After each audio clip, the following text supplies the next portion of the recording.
મારું નામ છે જતીન બગડાઈ, દાણાપીઠ વેપારી એસોસિએશનનો પ્રેસિડેન્ટ છું. આજે શું બનાવ બન્યો છે? આજે ગઈ રાતે 2 થી 2:30 વચ્ચે દુકાનના તાળા અને નકુચા તોડી અને ચોરીનો પ્રયાસ કર્યો છે. 2 દુકાનમાંથી વસ્તુ ગઈ છે, પૈસા અને મોબાઈલ. 5,000 દુકાન, 5,000 રૂપિયા અને એક મોબાઈલની ચોરી થઈ ગઈ છે. બાકી પ્રયાસ કર્યો છે, ખુલ્લું નથી તાળા.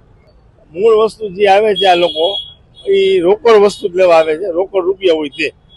બાકીને વસ્તુમાં કઈ રસ નથી, માલ માંગે ભલે પડ્યો એમ. કેવી રીતે ચોરી થઈને ક્યાં ચોરી થઈ છે? દાણાપીઠમાં ઓછામાં ઓછી 7 દુકાન છે. 7 દુકાનના તાળા તૂટ્યા છે.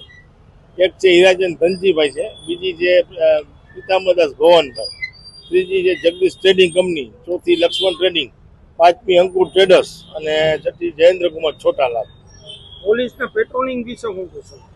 મેં સાહેબ આવ્યો હતા પીએ સાહેબ એ ડિવિઝનના પોલીસ સાગર સાહેબ, એમને મેં રજૂઆત તો કરેલી છે કે પેટ્રોલિંગ તમે દાણાપીઠમાં વધારી દીધો. અમે રજૂઆત કરી એટલે પેટ્રોલિંગ વધારી દે છે.